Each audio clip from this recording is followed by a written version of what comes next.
नमस्कार, स्वागत है आपका हमारे चैनल में। फ्रेंड, आज हम लोग जानेंगे वो कृषि जानेंगे पार्ट 2। ठीक है फ्रेंड, चलिए वीडियो को स्टार्ट करते हैं।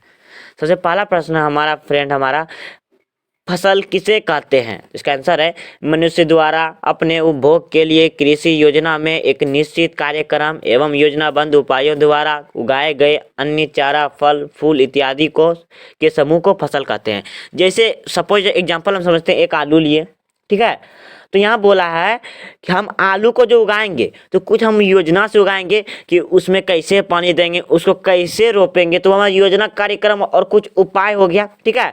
और हम आलू को जो उगाएंगे तो बहुत सारा आलू उगाएंगे तो वो हमारा आलू का समूह हो गया, तो हम उसको फसल कह सकते हैं।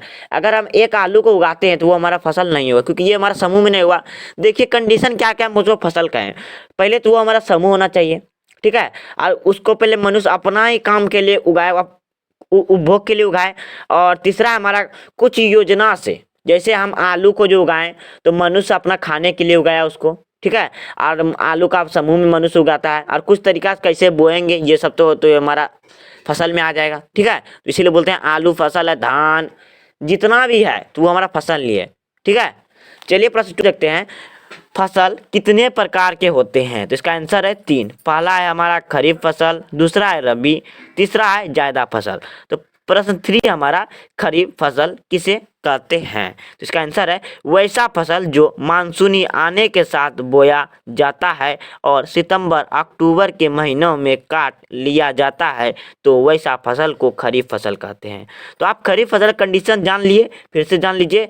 ये जो खरीफ फसल है इसको मानसूनी आने में बोया जाता है और इसको काटा जाता है सितंबर अक्टूबर में, ठीक है। अगर आपसे कोई खरीफ फसल पूछे तो आप बोलिएगा मानसूनी जब आती है भारत में तब ये खरीफ फसल को रोपा जाता है और सितंबर अक्टूबर में के महीनों में काट लिया जाता है, तो ऐसा फसल को हम खरीफ फसल कहते हैं, जिसका एक उदाहरण हमारा चावल, ठीक है।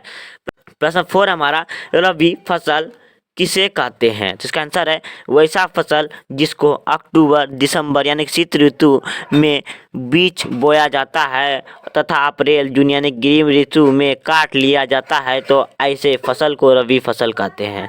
अभी देखिए, अभी जो खेतों में होगी वो हमारा होगा रबी फसल, क्यों देखिए अभी तो हमारा अक्टूबर दिसंबर चल रहा है यानी शीत ऋतु है अभी हमारा, और शीत ऋतु में हमारा जो रबी फसल बोया जाता है और इसको कब काट लिया जाता है, अप्रैल जून यानी कि गर्मी के मौसम यानी ग्रीष्म ऋतु में, तो ऐसा फसल को हम रबी फसल कहते हैं। चलिए अब इसका उदाहरण जानते हैं। इसका जो उदाहरण है वो हमारा गेहूं, क्योंकि देखिएगा अभी जितना भी खेत होगा सब में गेहूं होगा या और भी कुछ होगा, और जितना भी फसल अभी इस मौसम में होगा तो वो होगा हमारा रबी फसल, ठीक है, चाहे वो जो भी फसल हो, ठीक है। चलिए प्रश्न 5 हम लोग देखते हैं। पेय फसल किसे कहते हैं। जिसका आंसर है वैसा फसल जो बड़े पैमानों में उगाया जाता है तथा ये फसल मुख्य रूप से पीने में इस्तेमाल किया जाता है, तो वैसा फसल को पेय फसल कहते हैं। आप सिंपली समझिए कि पेय फसल को हम कहते हैं पीने वाला फसल, और उसको बड़े पैमानों में उगाया जाता है। बड़े पैमाने हम एक रूप दिए, जैसे हम आपको एग्जाम्पल बताते हैं, जैसे एक हम रोप दिए वो हमारा पीने वाला ही फसल है, वो हमारा पेय फसल नहीं कहलाएगा। वही फसल को हम हजारों की संख्या में बो देंगे तो वो हमारा होगा पेय फसल, ठीक है। इसका उदाहरण है चाय, कॉफी इत्यादि। तो पेय फसल आप समझ गए, इसका स्क्रीनशॉट ले लीजिए, ये बहुत ही जरूरी है आपके क्लास के लिए, ठीक है। चलिए प्रश्न हम लोग 6 को बनाते हैं। रेशेदार फसल किसे कहते हैं। इसका आंसर है वैसा फसल जिसको काट कर बड़े जलाशय या पानी में डुबा दिया जाता है और उस फसल से रेशा निकाल लिया जाता है, तो ऐसा फसल को रेशेदार फसल कहते हैं। आप घर गांव में देखे होंगे, ये जो हमारा कुछ पौधा को काट कर जैसे पोखर सब में डाल दिया जाता है 1 महीना 2 महीना के लिए, जब उसको निकाला जाता है तो उससे एक हमारा रेशा निकलता है, ठीक है, उसी को हम कहते हैं रेशेदार फसल है। तो आप परिभाषा को याद कर लीजिए, और समझने के लिए हम आपको समझा ही दिए। तो इसका जो उदाहरण है वो हमारा जूट होगा, कपास होगा और भी कई सब होंगे।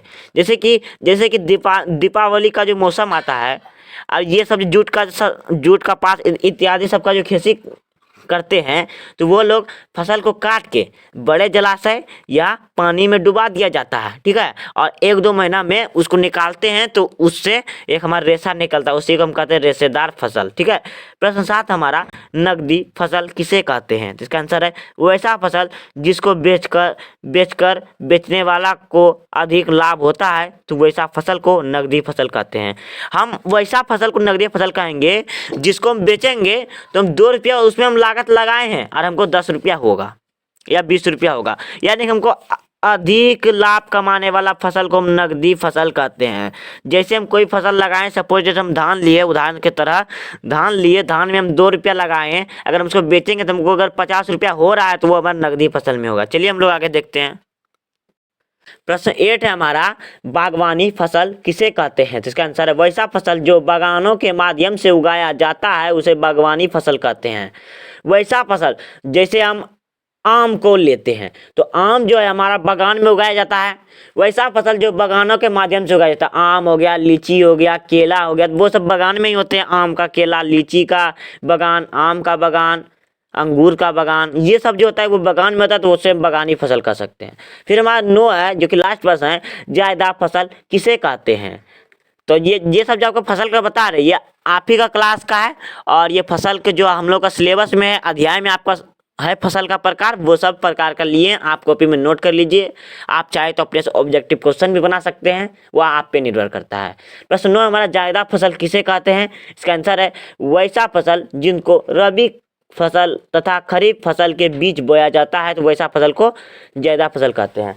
रबी फसल यानी कि गेहूं और चावल को जब रोपते हैं तो उसका बीच में कुछ समय बचता है, उस समय में जो फसल उगाया जाता है उसे हम जायदा फसल कहते हैं। इसका उदाहरण है तरबूज, खीरा इत्यादि। ठीक है, आई होप आपको वीडियो अच्छा लगा होगा। अगर अच्छा लगा चैनल को सब्सक्राइब कर लीजिएगा, छोटा सा बेल आइकन क्लिक कर दीजिए और अपने फ्रेंडों को भी शेयर कीजिए। थैंक